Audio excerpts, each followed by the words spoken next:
Então, nós temos exatamente este capítulo aí, que é exatamente o capítulo 4.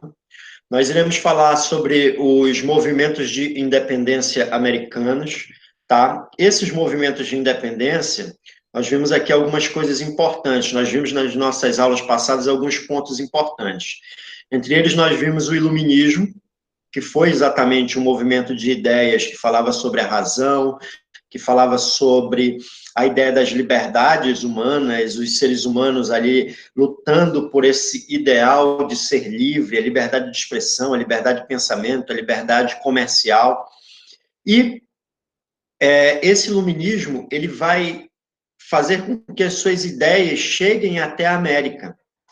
E, a partir daí, haverá os movimentos de independência. Esses movimentos de independência começam com a autonomia ou independência dos Estados Unidos no ano de 1776 e chegam mesmo à América Latina, onde haverá a independência do México, haverá a independência da Argentina, Equador, Colômbia, Bolívia, né? E também do Brasil, propriamente do Brasil, haverá também essa independência nesse processo aí, vamos dizer assim, da onda iluminista. E aí, num outro capítulo, nós vimos também o processo da Revolução Francesa.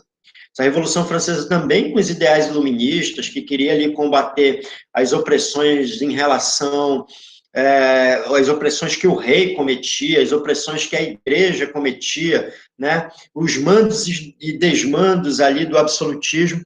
E nós vimos que houve a Revolução Francesa ali que teve também uma fase, que foi a fase jacobina, que foi a fase do terror, chamado despotismo da liberdade, e aí vimos que após isso há o processo ali onde Napoleão acaba se tornando o grande imperador francês e começa a estabelecer algumas ideias ali de ser a França a maior potência econômica, e aí tenta restringir os negócios da Europa com a Inglaterra através ali do chamado bloqueio continental. Isso faz com que muitos países sejam invadidos ali pelos franceses, uma grande guerra acontece, muitos países que foram invadidos pela França acabam ali tendo as suas colônias buscando autonomia, como é o caso, por exemplo, das colônias espanholas. O Brasil foi afetado com a questão do Napoleão, pois os próprios portugueses saíram de Portugal e trouxeram a corte ao Brasil, que a gente vai ver no momento posterior. Mas todas essas causas, todas essas ideias, todas essas ações europeias, elas acabaram ali refletindo na América. E nesse processo dessa afetação americana, nós vamos ter exatamente esses movimentos de independência, tá? E esses movimentos de independência, nós temos exatamente aqui na página 63 de vocês, quem lutou pelas independências americanas. Várias pessoas lutaram pelas independências dos países americanos, mas a gente destaca aqui alguns nomes. O livro de vocês destaca aqui alguns nomes. Esses nomes, eles acabaram ali se destacando porque defendiam a liberdade para os seus povos, defendiam o direito de comercializar livremente produtos com as mais variadas regiões do mundo, defendiam a ideia do direito de eleger governantes, né? Defendiam também o direito de determinar o destino de suas nações. Então, nomes na América do Norte, nos Estados Unidos, como George Washington, Thomas Jefferson, Benjamin Franklin, serão sempre lembrados. Inclusive, nos Estados Unidos, esses indivíduos são chamados de pais fundadores da nação americana. Na América do Sul, temos ali nomes como Simão Bolívar e também Juan de San Martín, que são dois nomes que lutaram ali pela independência da América Espanhola. E esses nomes acabaram ali promovendo a independência, no caso, o Simão de Bolívar da Venezuela, da Colômbia, do Panamá, do Equador, do Peru, da Bolívia, e o San Martín acabou ali sendo muito importante no processo de independência da Argentina, o O'Higgins, no Chile. E aí dois nomes importantes na região do Caribe foram exatamente Toussaint Louverture e Daniel Dessalines. Foram dois nomes ali importantes, justamente porque lutaram pela independência em uma região que era tipicamente de origem, descendência ali afro, e a partir disso eles conseguiram essa independência. Então, esses nomes eles merecem ser lembrados, esses nomes acabam ali sendo lembrados. Essas independências, elas eram lutas sociais inicialmente, lutas econômicas. E por que elas eram lutas sociais e lutas econômicas? Nos Estados Unidos, foram lutas sociais e lutas econômicas, porque a Inglaterra chegou num determinado momento a impor diversas leis, diversas regras opressivas aos colonos estadunidenses. Naquele momento ainda não eram os Estados Unidos, eram as 13 colônias inglesas, as 13 colônias de domínio britânico.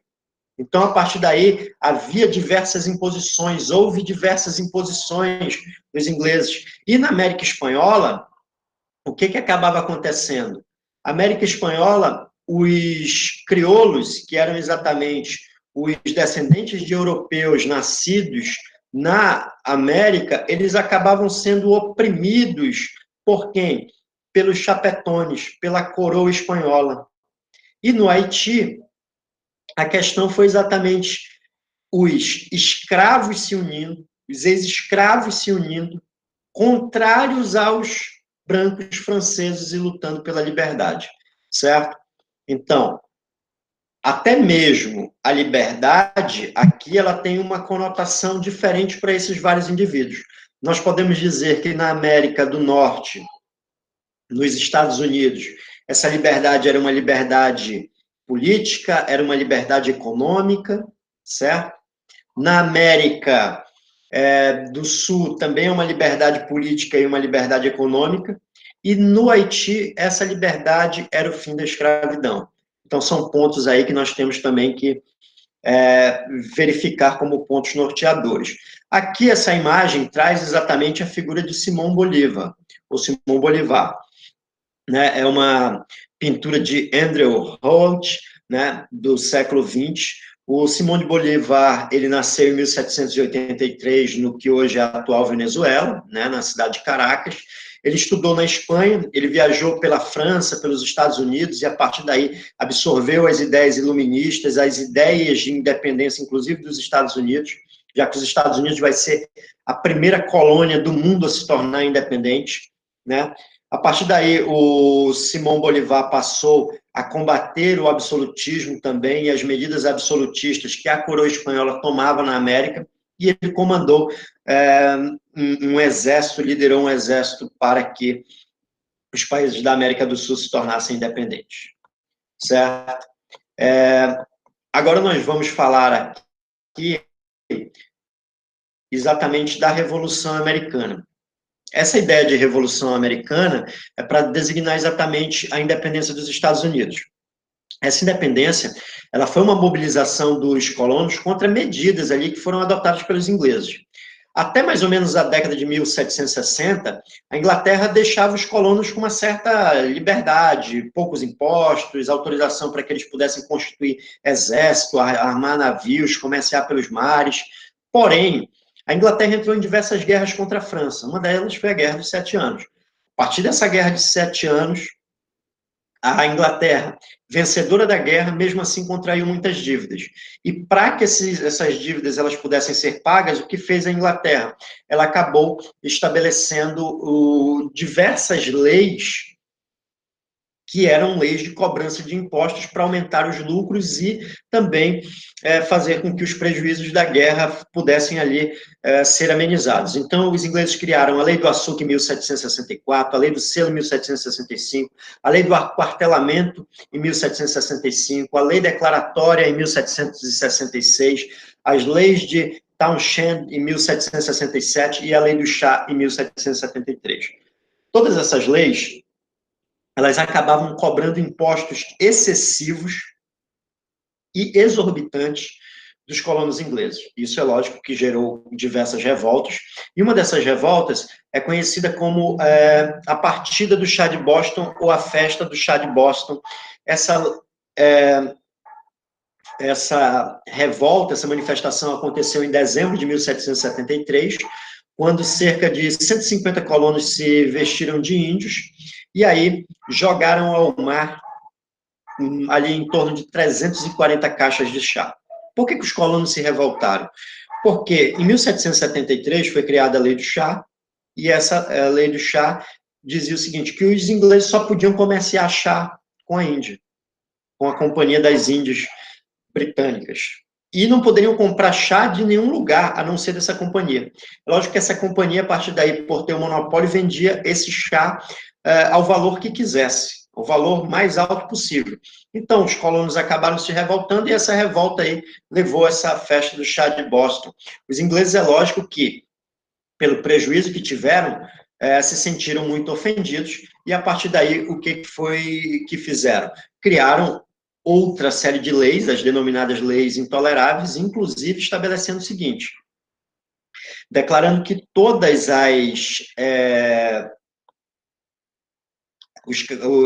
o dinheiro que entrasse no Porto de Boston acabaria ali sendo encampado, seria tomado pela coroa. Nessa imagem aqui, ó, nós temos exatamente o que aconteceu, né? Os colonos exatamente jogando esse chá, eles acabaram ali pegando 3 navios e jogando todo esse chá no mar, e a população, os colonos estavam eufóricos aqui, aplaudiam, se sentiram muito felizes. A Inglaterra não se sentiu, cobrou e taxou novamente, fez diversas represálias, interditou o Porto de Boston, a partir daí o clima esquentou, e os colonos resolveram novamente tentar negociar com os ingleses. Fizeram um congresso continental, reunindo ali as 13 colônias, né, os representantes das 13 colônias, que declararam que as leis eram intoleráveis e que o parlamento britânico não podia fazer aquilo, pois o parlamento britânico cobrava-os sem eles terem um representante no parlamento. Ou seja, eles diziam, a partir das palavras de James Oates, sem representação não pode haver taxação.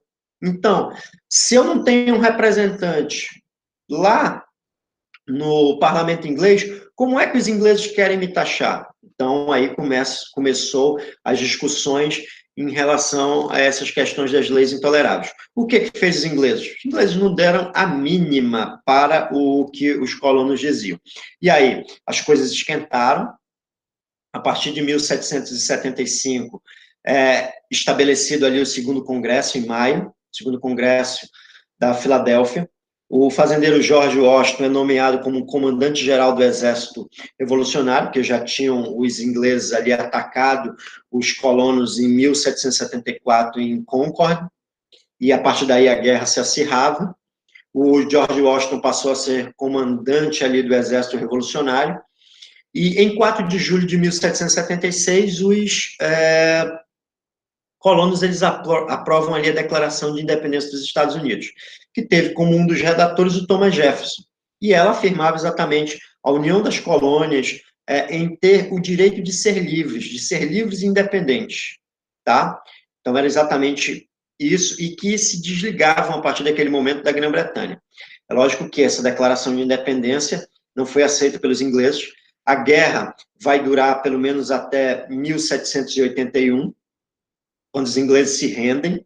Só que os ingleses, eles não se rendem somente porque os colonos tinham mais poder que eles. Pelo contrário, esses colonos, eles só conseguem vencer os ingleses a partir do apoio ali de franceses, de espanhóis, de holandeses, que são inimigos dos ingleses e também ajudam no processo ali dessa derrota, tá? Então, exatamente assim que se estabeleceu.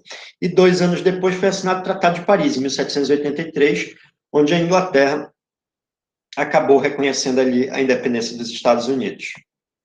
E essa declaração de independência, vocês podem acompanhar aí um trecho dela nessa página de número 67, tá bom? Só que, após essa independência, nós tivemos uma coisa, que foi a formação da nação. Em 1787, criou-se a primeira Constituição, mas essa primeira Constituição, ela era uma Constituição de cidadania limitada. Só podia votar quem tivesse posses, mulheres, escravos, índios não tinham direitos alguns, tá? Então, eram algumas questões aí.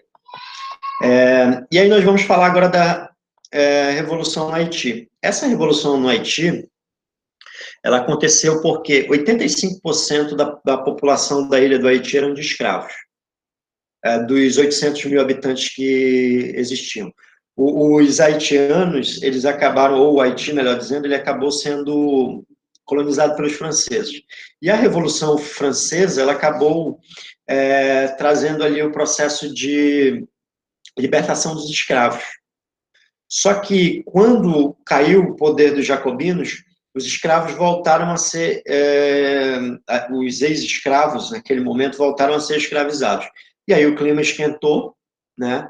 As coisas não foram tão amenas como se pensava. O Toussaint Louverture passou a ser o grande nome desse processo revolucionário, conclamou escravos, conseguiu fazer com que os escravos o apoiassem, escravos e ex-escravos, e ele queria liberdade, ele queria igualdade, né? E a partir daí ele conseguiu um grande exército. Esse grande exército fez com que, em 1802, ele guerreasse contra os franceses, contra o general Charles Leclerc, que foi enviado pelo próprio Napoleão.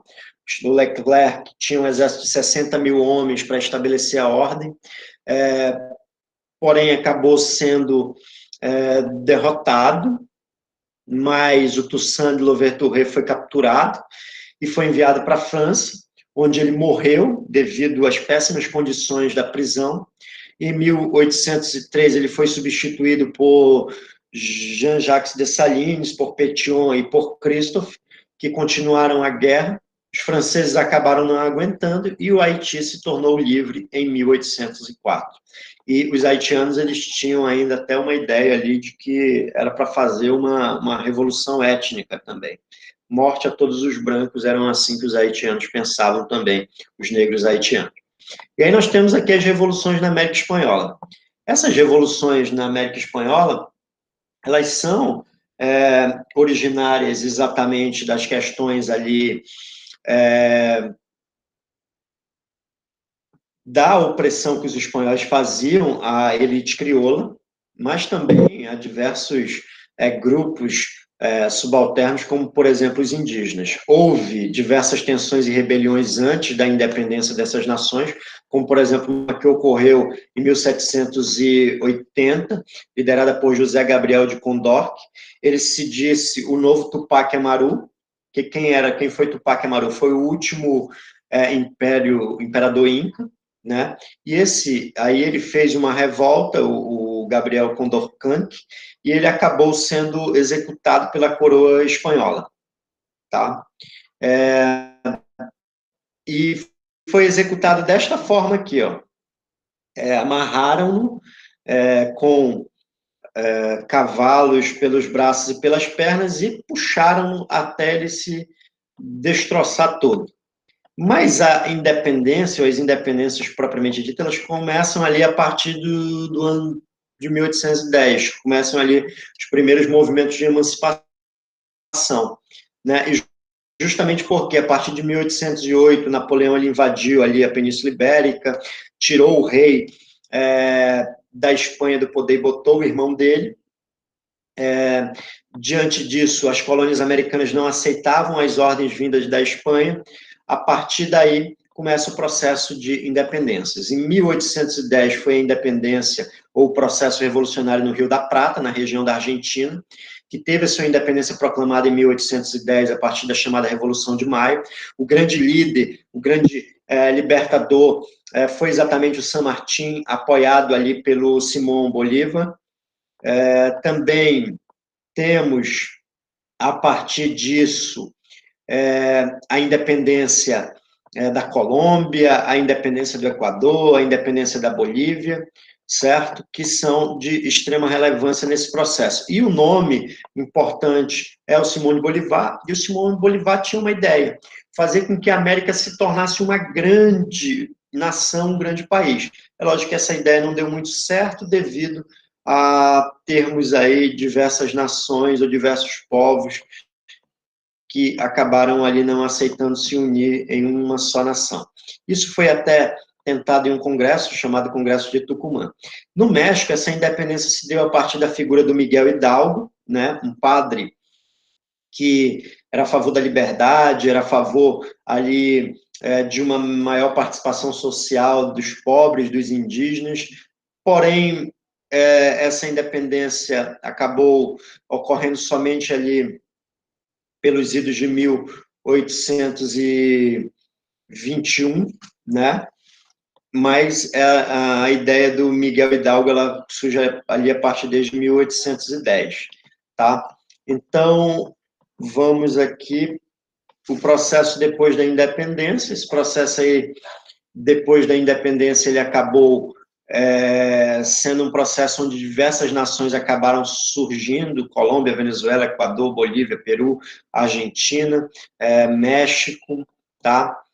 No Congresso do Panamá tentou-se a união de um só Estado, de uma só nação na América Espanhola, mas fracassou em 1831, essa união se desfez, né? E aí tinha a ideia de ser uma república ou ser uma república liberal conservadora, acabou muitas das vezes estabelecendo aí as repúblicas conservadoras, né, sem as liberdades ali de todas as populações. E o Haiti passou ali por movimentos ali de grande miséria, né, e a América do Norte, a partir daquele momento ali, os Estados Unidos começam um processo de se tornar uma das maiores nações do mundo devido aos investimentos industriais. Em 1823, o presidente James Monroe cria a doutrina Monroe, América para os americanos, tá? E aí temos os pais fundadores da nação estadunidense. E aí, para casa, para que vocês possam fazer as atividades, página 78 e página 79. Para casa, mas já estão em casa. Então, essa aí foi a nossa aula sobre as revoluções americanas, ok? Então, vou parar a gravação agora e depois vou deixar disponível a vocês tudo isso.